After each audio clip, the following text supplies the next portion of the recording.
पहले तो सभी पत्रकार बंधुओं का इस प्रेस वार्ता में मैं यहाँ आने पर आपका धन्यवाद करता हूँ। आज एक जो बैठक प्रदेश के उप मुख्यमंत्री जिनने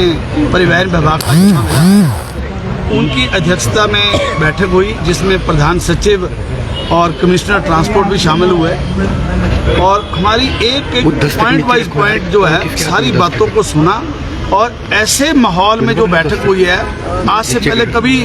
किसी भी परिवहन मंत्री के साथ नहीं हुई और इतनी पेशेंसली जो उप मुख्यमंत्री महोदय ने हमारी बात को सुना और उस पर अमलीजामा बनाया, उसके लिए मैं प्रदेश के समस्त निजी बस ऑपरेटरों की तरफ से हिमाचल प्रदेश सरकार,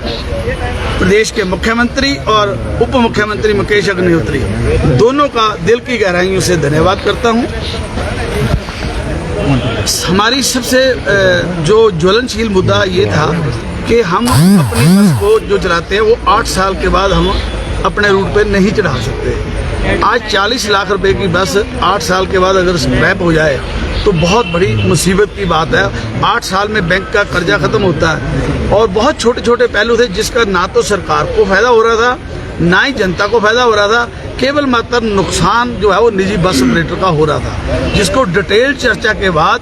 उप मुख्यमंत्री महोदय ने बोला जैसी स्थिति पहले थी 12 साल तक की उसे वैसे ही रेगुलर किया जाएगा। ये जो 8 साल वाला मुद्दा है इसको नहीं करेंगे। दूसरी बात थी कि बस परमिट के साथ जो ट्रांसफ़र करने के लिए उन्होंने कमेटी बना के उसकी स्क्रूटनी करने की बात कही,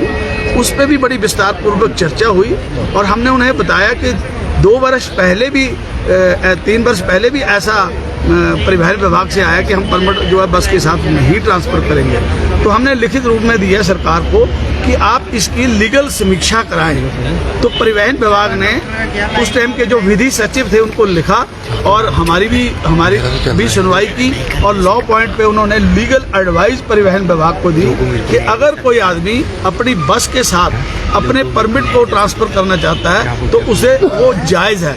जिसको उन्होंने सुनने के उपरांत उसे जो अब भविष्य में जैसे पूर्व में अगर कोई अपनी बस को परमिट के साथ स्थानांतरित करता था वो वैसे ही चलती है।